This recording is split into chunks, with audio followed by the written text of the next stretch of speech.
भनेपछि धरहरा बनाइएको होइन बिगारिएको हो भन्ने तपाईँको आशय होइन। धरहरा त बिना बनाएको पनि छैन, बिगारेको पनि छैन, त पछाडि जस्ताको त्यस्तै छ त। ट्याक्सीहरू पनि पठाउमा दर्ता भएर टोटलमा दर्ता कतिपय दर्ता छन्, कतिपय छैनन्। त्यसलाई चाहिँ महानगरले नै त्यसलाई कोलाबोरेटिभ प्रोसेसमा ल्यायो भने एउटा चाहिँ भनौँ न यो कम्पिटिसनमा पनि हेल्दी कम्पिटिसन हुनुपर्छ नि। यहाँनिर एकजनाले मात्रै धेरै पाउने, अर्कोले कम पाउने, अथवा अर्कोले भोलिका दिनमा अर्कोले मात्रै धेरै पाउने, अर्कोले कम पाउनेलाई चाहिँ हेल्दी कम्पिटिसनमा लानुपर्छ। यस्तो चिज चाहिँ सबैले गरी खान पाउनुपर्छ भन्ने चाहिँ हाम्रो बुझाइ हो। महानगरले व्यवसाय गर्ने हो कि नियमन गर्ने हो? नियमन पनि गर्ने हो, व्यवसाय पनि गर्ने हो। महानगरले बिजनेस पनि गर्ने हो। तपाईँका यी कुराहरू सुन्दाखेरि भइहाल्छ, आजसम्म नभएको कुरा भइहाल्छ, चमत्कारै हुन्छ, काया पलट हुन्छ भन्ने जस्तो लाग्छ।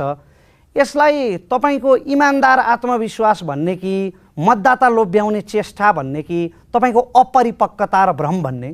होइन, भ्रम भन्नु मिल्दैन। किन भन्दाखेरि म इन्जिनियरिङ ब्याकग्राउन्डको हो, म आफै स्ट्रक्चरल इन्जिनियर हो। मैले कुरा गर्दाखेरि इम्पोसिबल कुरा गर्नै मिल्दैन।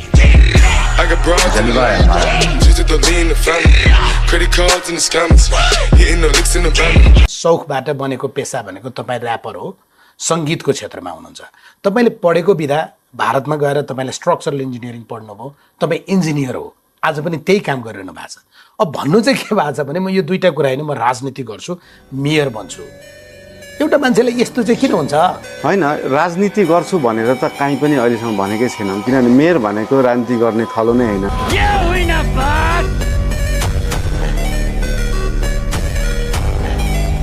संसार युवतीमै अडेको छ है?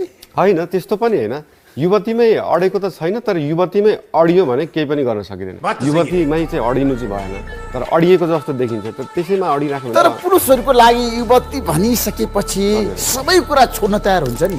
यस्तो भन्छ 99% of men are busy with woman अनि रेस्ट अफ 1% आर मिलियनियर्स।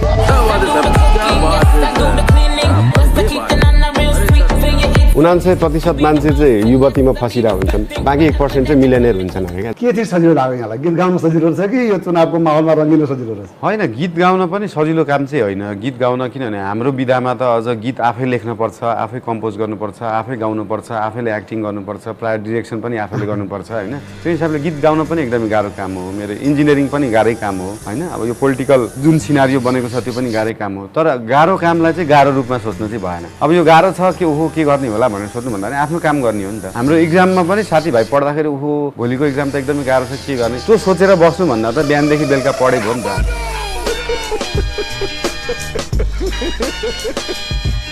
गाह्रो छ नि तपाईलाई? होइन, गाह्रो भन्ने सजिलो भन्ने होइन। हामीले चाहिँ हाम्रो कुरा चाहिँ के हो भन्दाखेरि राजनीति होइन नि त। हाम्रो कुरा त विकाससँग जोडिएको छ नि त। मेयरको पोजिसनमा एकजना व्यक्ति गएर त्यसले राजनीति गर्ने होइन नि त। राजनीतिमा रुचि हुँदैन, ऊ राजनीति व्यक्ति होइन। राजनीतिमा रुचि हुनु त सबैको पर्यो, तपाईँको पनि पर्यो, मेरो पनि पर्यो। बच्चैदेखि हाम्रो स्कुलमा राजनीति सिकाउनु, कोही टाढा बस्न सक्दैन, कोही पनि टाढा बस्न सक्दैन। राजनीति बुझ्न पर्छ, तर काम गर्ने बेलामा चाहिँ राजनीति गर्नु भएन।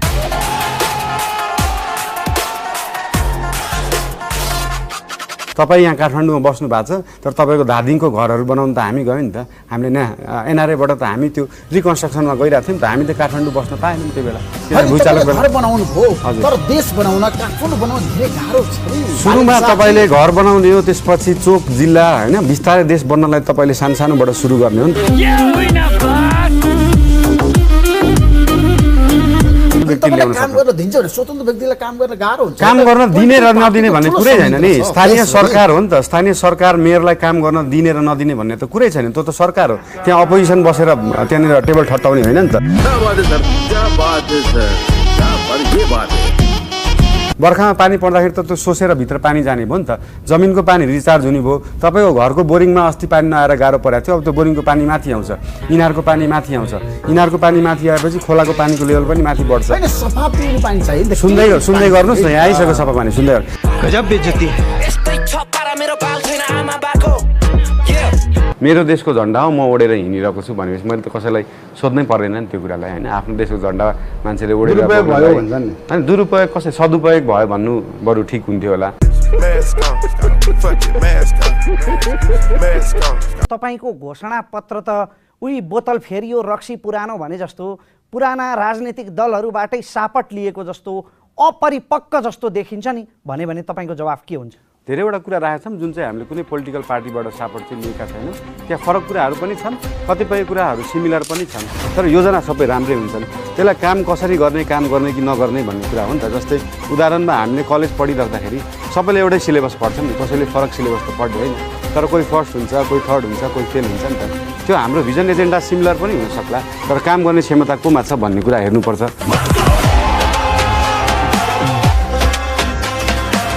तपाईँभन्दा अगाडिका मेयरहरूलाई अथवा यसभन्दा अगाडिका पदाधिकारीहरूलाई पनि त फोहोर त गनाउँदो हो नि, यो टेक्नोलोजी त थाहा नभएको होइन होला?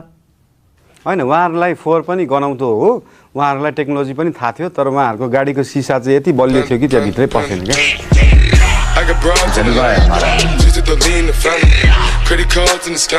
रोकेर भवनहरू बनाइयो नि, जस्तै सुन्दाराकै कुरा गर्दाखेरि, लुहिटीको कुरा गर्दाखेरि त्यहाँनिर तपाईँको काठमाडौँ मल जुन बन्यो नि त्यसले चाहिँ त्यसको आगमन पानी रोक्थ्यो। अनि अहिले जुन सेतो टावर बनेको छ 24 तल्लाको, त्यसको बेसमेन्टले चाहिँ तपाईँको सेतो टावर 24 तल्लाको, त्यसको नाम धरहरा होइन? धरहरा त पछाडिको होइन र जुन भत्कियो।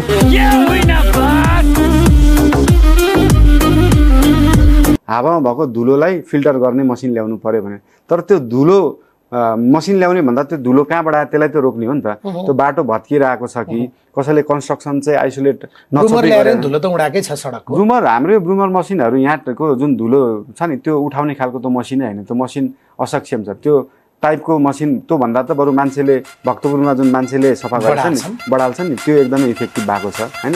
राइट ठाउँमा राइट चिज हुनुपर्छ, राइट ठाउँमा रङ चिज भएर त्यो गलत चिज भएको हो।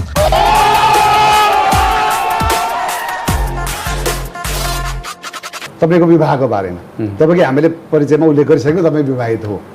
तपाईँले ओलाबारीकी छोरी सबिना काफ्लेसँग विवाह गरिसक्नु भएको छ। लभ म्यारिज, अरेन्ज म्यारिज हो। यो किन कुरा चाहिँ लुकाइएको हो कि तपाईँले भन्न नचाहेको? लुकाइएको होइन, नसोधिएको चाहिँ हो। किनभने प्रायः चाहिँ अन्तर्वार्ताहरूमा मेरो विषयमा मात्रै कुरा गर्नुहुन्छ। सोद्धाखेरि जस्तै ऋषि धमलाजीले सोध्नु भएको थियो, कलकान्तिमा पनि सोध्नु भएको थियो। सोधिएको खण्डमा भन्ने हो, नसोधिकन सुरुमा एकछिन पर्खिनुहोस् है, मेरो बुढीको बारेमा चाहिँ कुरा गरौँ भनेर गर्ने कुरा पनि भएन होइन।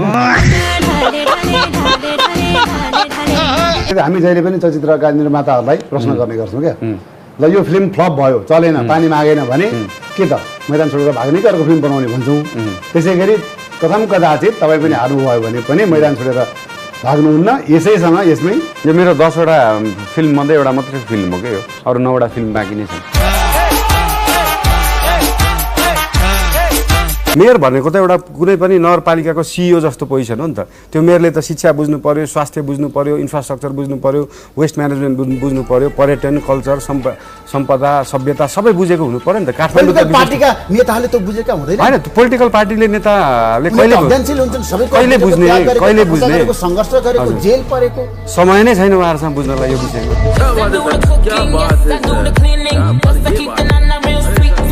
खानेपानी पुग्छ क्या, वासीहरूले महिनौ पानी खान नपाएको उदाहरण छ। हामी कहाँ धाराबाट पानी नआएको हो, धाराबाट पानी नआएको। अनि अहिले जुन हामी पानी खान्छौँ, बोरिङको खान्छौँ नि त, सबैले बोरिङको पानी खाइरहेको छ। त्यो बोरिङको पानी त सकिन्छ नि त, त्यसलाई रिचार्ज गरिएन भने, रिचार्ज गरिएन त्यो पानी पनि सकिन्छ, बाटोहरू भाँसिन्छन्, घरहरू भत्किन्छन्। अहिले भाँसिरहेको समस्या त्यो पनि हो, पानी सकिएर भनेको। भुइँचालोभन्दा ठुलो समस्या त हाम्रो यहाँ अर्को रहेछ नि त, घर भत्किने।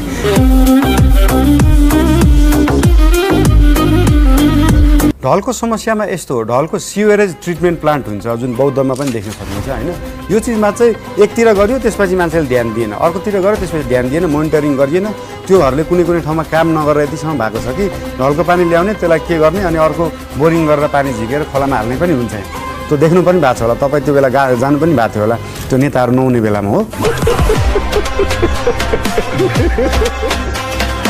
ट्राफिक जाम त ठुलो समस्या छ। ट्राफिक जाम चाहिँ किन छ भन्दाखेरि तपाईँको अफिस 10 बजे खुल्छ, 5 बजे सबैको बन्द हुन्छ।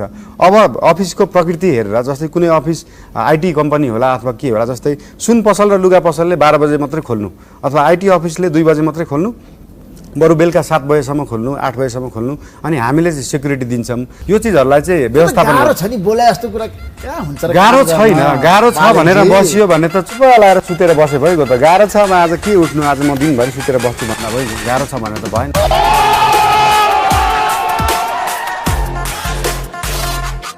अहिलेको अवस्थामा छ नि चुनावको माहौल बनिरहेको छ नि देशमा तपाईँ स्थानीय तहकै बारेमा छ नि यो स्थानीय तहको सरकारको बारेमा यो सरकार कस्तो हुनुपर्छ भन्ने बारेमा के भन्नु होइन यो सरकार कस्तो हुनुपर्छ भन्ने बारेमा चाहिँ गीत भन्दा पनि मलाई काम गर्न मन छ। गजब बेइज्जती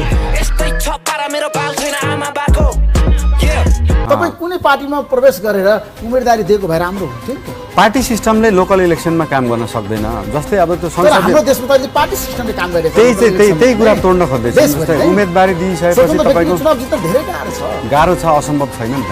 गाह्रो छ भन्नुभयो, असम्भव छ भन्न सक्नुहुन्छ?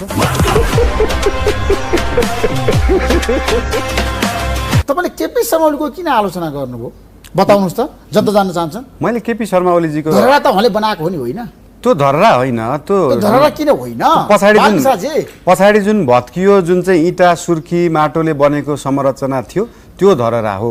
अनि त्यो धरहरा किन विदेशीहरू हेर्न आउँथे भन्दाखेरि नेपालीहरू कस्तो अजङ्गको मान्छे रहेछन्, यिनीहरूले त इँटा माटो र सुर्खीले चाहिँ 13 तल्लाको भवन बनाए भनेर हेर्न आउने हो नि त।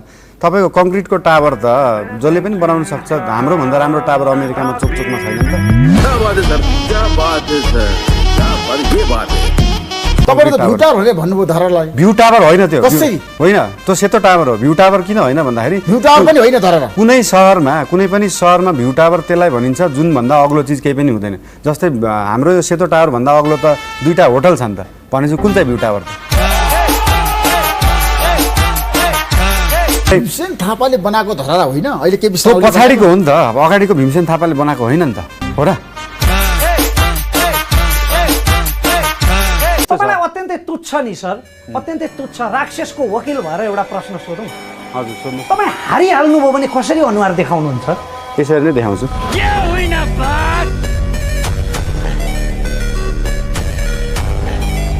रोमाञ्चको परिभाषा तपाईँले गरिरहँदाखेरि हजुर, हजुर। प्रेम विवाह सेक्स हजुर, आजको पुस्ताको लागि आवश्यक छ। आजको पुस्ताको लागि भन्दा पनि त्यो सबै पुस्ताको लागि आवश्यक, तपाईँको लागि आवश्यक छ, मेरो लागि, सबैको लागि आवश्यक चिज हो कि। मलाई विद्या सुन्दर साक्यले जनता जान्न चाहन्छन् कार्यक्रममा आएर फर्स्ट भन्नुभएको थियो अहिलेको अवस्थामा म बाहेक कोही पनि राम्रो उम्मेदवार छैन। आज यसपालि भनेर यो चुनावमा भन्नुभएको थियो। ठिक छ, उहाँलाई त्यस्तो लाग्छ भने त केही भन्न सकिएन, तर उहाँलाई त्यो लाग्नु पनि पर्छ, किनभने मेयरमै उठिसकेपछि त्यति लाग्नु पर्यो नि त मान्छेले।